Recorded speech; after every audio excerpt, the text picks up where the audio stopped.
Quando foi em 99, mais ou menos, comecei a filmar meu primeiro curta, que era o Progresso Primavera, que era um documentário que, tipo, olhava, assim, para a questão do crescimento do bairro. Quando ele fica pronto, em 2001, na verdade, eu encontro com o HB, a gente já se esbarrava numas festas e tal, eu encontro com ele para poder lançar o filme lá em Jardim Primavera. Então é quando a gente tem assim, essa primeira experiência meio que cineclubista, né? E já tinha também várias questões ali, né? O fato também do filme ser daqui de Caxias, então a galera de Caxias estava se vendo na tela, já tinha algumas coisas que sintetizavam um certo, uma certa força do que seria esse audiovisual nos anos vindouros, assim, nos anos que viriam. Então foi um pouco nessa que começa a me interessar por algo que seria ser o Mate Congu, que antes acho que minha cabeça ainda era meio também mais colonizada, assim, de um lugar assim mais tradicional do cinema, né? Foi fazendo o Progresso Primavera mesmo e exibindo ele que eu fui entendendo o que seria, né? E depois o mate, assim, foi ali que o HB chama no livro dele de pré-mate, que é esse momento antes da fundação, da criação mesmo do Cineclube. E aí isso deu uma liga em 2002. Pô, esse negócio tem realmente o Cineclube, é uma boa ideia. Em 2003 a gente começou a exibir mesmo regularmente no Instituto Histórico aqui da cidade. Era uma sessão quinzenal para estudantes, era de tarde, né? Estudantes, vagabundos, empregados, pessoal que tinha horário mais flexível. E aí começou a ser um fenômeno na cidade. Começou a ter muita gente, começou muita matéria de jornal, muito burburinho e uma pressão para que estivesse de noite, né? Aí em 2004 a gente começou a exibir à noite, aí, cara, aí fudeu. Virou um fenômeno virou um farol de gente que estava querendo viver experiências culturais na cidade, ainda mais vendo cinema. A gente começou a fazer, aí em 2004, no final de 2004 a gente começou a exibir na Ilha de Ouro, onde está sendo gravado isso aqui. E aí começou esse formato de filme, né, curta-metragem nacional basicamente, mas não só. Filme com atrações culturais, show, exposição, intervenção, palhaçaria. E aí isso foi trazendo gente de vários lugares da cidade, da região, que normalmente não se encontravam aqui. Se encontrava todo mundo no Rio, no MAN, no CBB, na UERJ, nos festivais. Então, meio daquele momento ali, foi uma espécie de farol mesmo, de atração, um polo atrator de gente. E isso acabou, nos anos consequentes, né, sendo uma espécie de formação para muita gente também. Não só para a gente, né, mas para muita gente que vinha para conhecer outras pessoas, pessoal de banda, arte plástica, jornalistas. Assim. Então teve um momento assim, muito de efervescência. Né? Já existia uma efervescência no Rio, na rearticulação cineclubista, né? Do Cachaça Cinema Clube, do Cine Buraco, vários, não lembro agora de todos. E aqui foi isso, foi uma explosão que deu frutos pra caramba. Né? A grande maioria das nossas sessões foram dedicadas aos curtos, mas passamos alguns longas, mas tem um recorte nesses curtos também que era coisa da produção da galera, podemos dizer assim. Né? O pessoal chegava, porra, eu tô com um filme, eu fiz um curta. Então começou também a ser um lugar onde a gente vazava muito a produção fluminense audiovisual, assim, né? Inclusive aquela produção que não era assim nos festivais. Então isso foi, a gente chegava, o cara chegava, a gente meio que sempre incluía, botava na programação, mesmo quando a gente não gostava dos filmes, a gente incluía. E isso também, eu acho que fortalecia um pouco a musculatura do mate, que era um lugar onde as pessoas podiam se expressar, né? Então assim, a gente via o que era a produção, né? Então a galera das artes plásticas, que estava lá saindo da faculdade, que estava, enfim, agitando, vinha para cá para fazer uma performance. Então tinha uns filmes que também eram muito do que a galera estava produzindo, né? Do que a rede de artistas estava produzindo. Então acabava sendo um lugar assim, que as equipes vinham, né? O cara vai passar um filme, então vinha a equipe que cruzava uma outra equipe, com outro artista, que dali saía um outro filme. Então isso é que também eu acho que foi fomentando, não era só uma exibição do filme na tela, né? Tinha todo um fora do filme que muita gente, inclusive do mate, achava muito mais importante que o filme, né? E a gente já teve essas reuniões onde as pessoas defenderam de ter sessões do Mate sem filme, por exemplo. A gente chegou a fazer algumas, inclusive, mas é por causa disso, porque extrapolava o filme, né? Mas o filme sempre foi a produção de visual, o cinema, e a coisa de olhar para o próprio local, né? Muita gente acabava chegando também porque era um pouco esse lugar onde os artistas se encontravam junto com o público se encontrava com os artistas, assim. E a gente tinha sempre um cuidado muito carinhoso com a curadoria também. Então a curadoria também gerava toda uma energia, às vezes tinha o time, né, do que falar, do que exibir, junto com o que está acontecendo no Brasil, na cidade. Tudo isso vocalizava, né? O Mate vocalizava as angústias. E tinha uma coisa que a gente até cunhou uma expressão, a gente usou várias vezes, que é cineclubismo dionisíaco, né? Porque tinha uma coisa mesmo de catarse total, né? A galera vinha sabendo que ali é um lugar que a gente vai extravasar mesmo. E é curioso que na tradição cineclubista, o papel do debate pós-sessão é um lugar muito especial, né?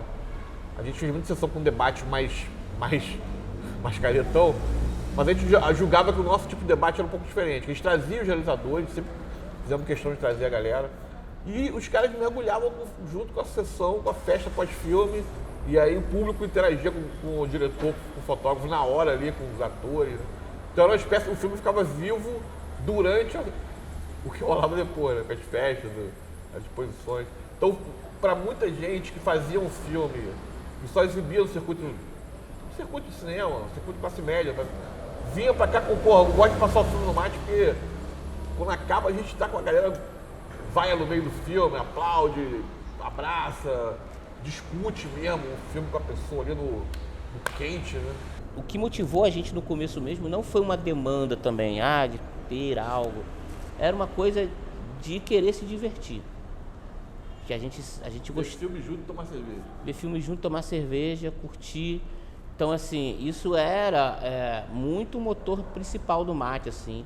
Tanto que a gente era procurado por entes governamentais, a gente foi procurado na época pelo Pontos de Cultura. A gente demorou muito a se adequar, porque as pessoas que procuravam a gente meio que não estava muito interessado numa discussão da política institucional ou de uma participação nos governos, no Estado, de se integrar à política pública. A gente só queria fazer para agitar. Só para agitar mesmo. Aconteceu mais de uma vez, cara. A gente está em evento assim no Rio, assim, e alguém chega assim, porra, cara, a Petrobras está procurando vocês para dar o dinheiro para vocês aí, cara. Porra, edital, estamos caçando vocês aí, porra. Porque a gente estava vivendo uma guerrilha mesmo. Nossa, irmão, vamos anarquizar, vamos fazer uma parada assim, para marcar a região com esse olhar da região. Assim, existia um desejo de umas pessoas de projetar no Mate, de virar uma ONG, né? Como essas que tem, que é maneiro também. Não era o nosso momento. O nosso momento era de fazer uma parada mesmo sem arrego. Sem arrego, assim. De passar uma curadoria mesmo que sacudisse as pessoas. E aí você imagina que tem várias histórias, né? Os movimentos políticos da cidade ficavam até meio putos com a gente. Eu acho que isso existe até hoje. Algumas pessoas enxergam o Mate com um certo desperdício, assim. Pô, essa galera conseguiu mobilizar a massa, mas não conseguiu organizar essa massa mobilizada, para dizer assim, né? E a gente realmente nunca teve a intenção de organizar nada, mesmo, assim. A gente até dizia que a gente era mais um provocador. Se fosse sintetizar, a gente era mais uma provocação do que qualquer outra coisa. E a provocação que acaba, né? Teve a sessão, no dia seguinte a provocação ficou, né? Ficou quem assistiu, ficou, e vamos para uma outra provocação. Então era muito nesse lugar da expressão artística mesmo, da expressão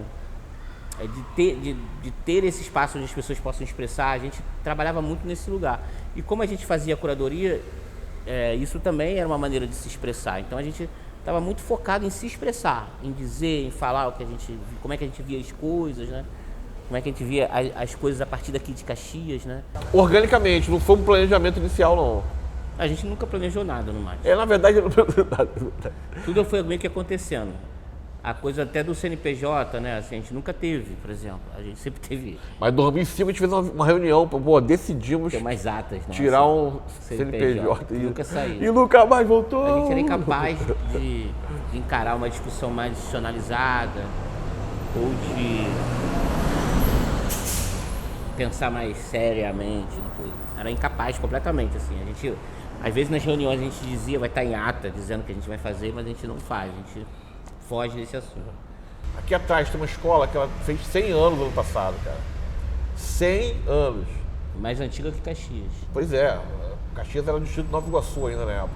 E era um grande brejo, era um grande brejo, alagado. E foi criado por uma mulher chamada Armanda Álvaro Alberto. Foi uma mulher muito visionária, muito visionária. E essa escola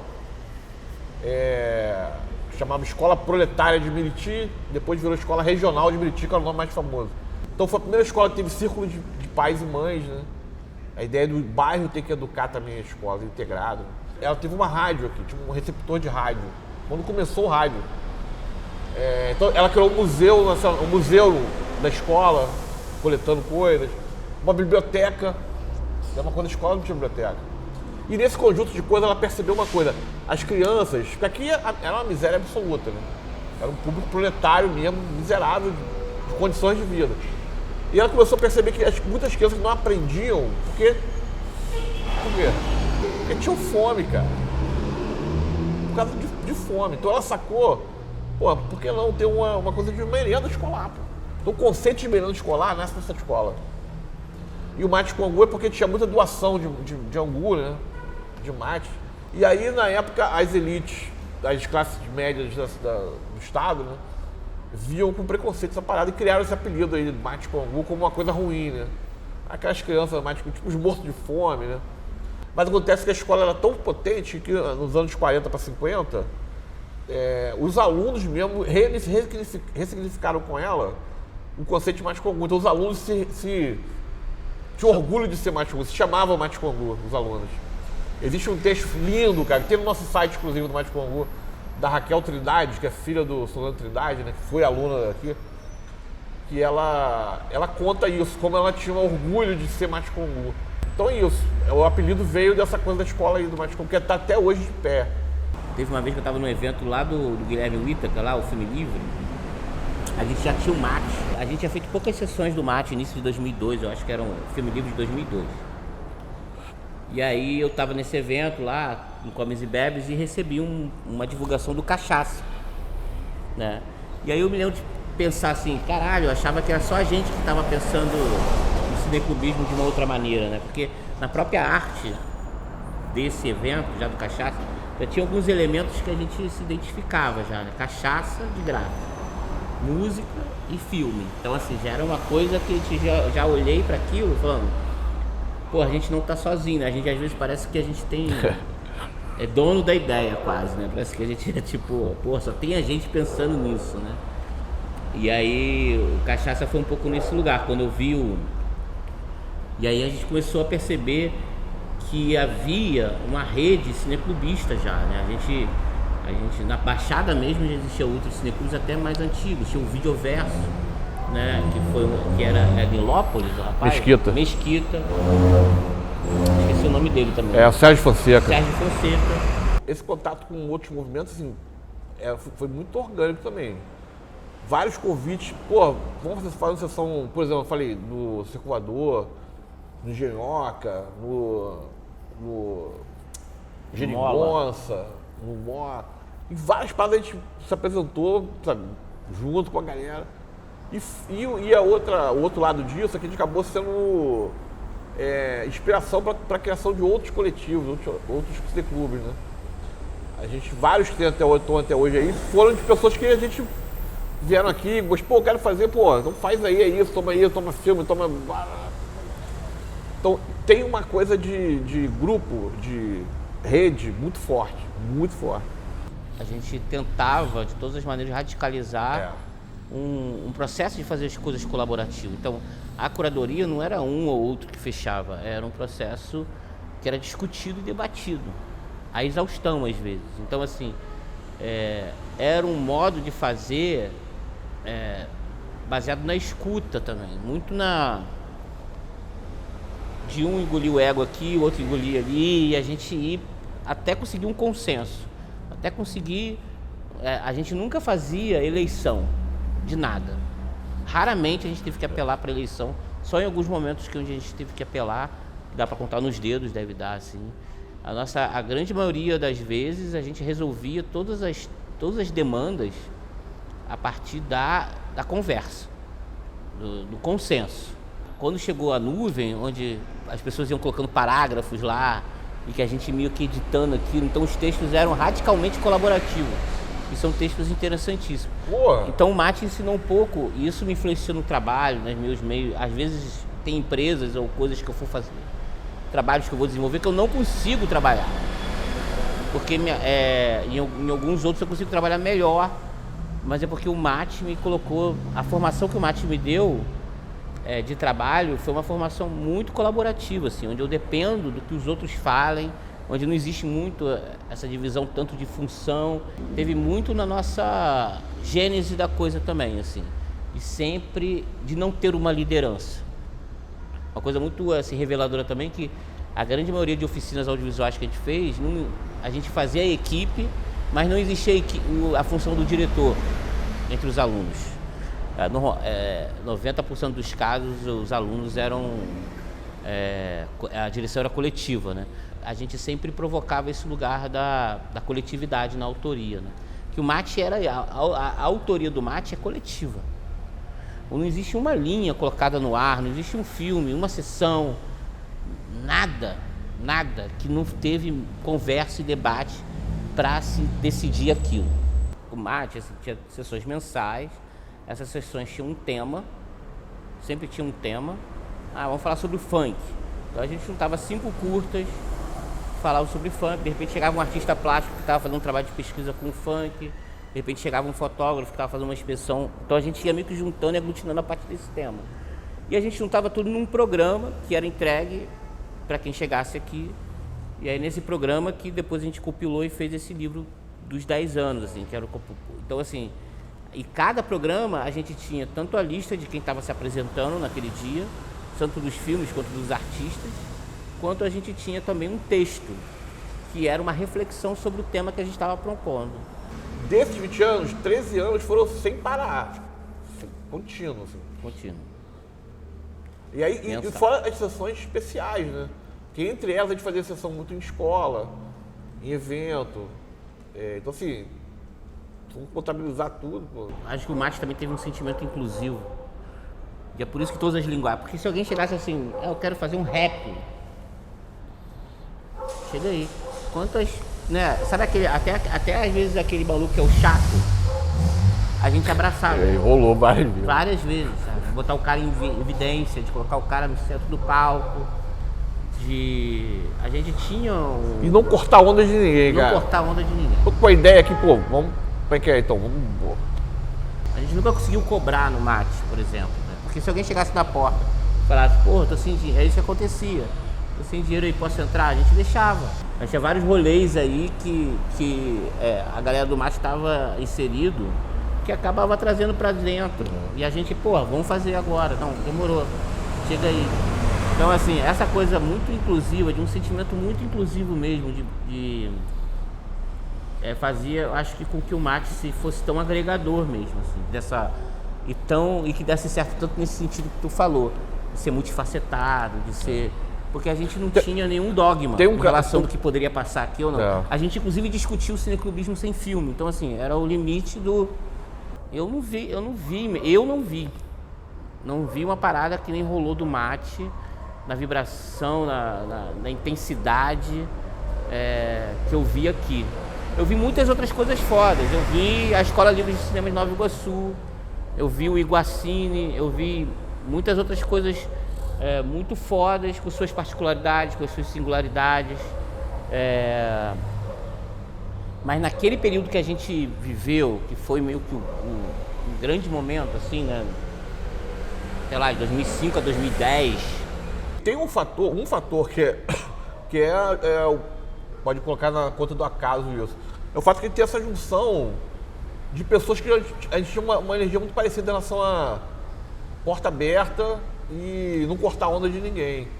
Então, por exemplo, o mate, eu já tentei calcular uma vez, já passou pelo mate mais de 50 pessoas.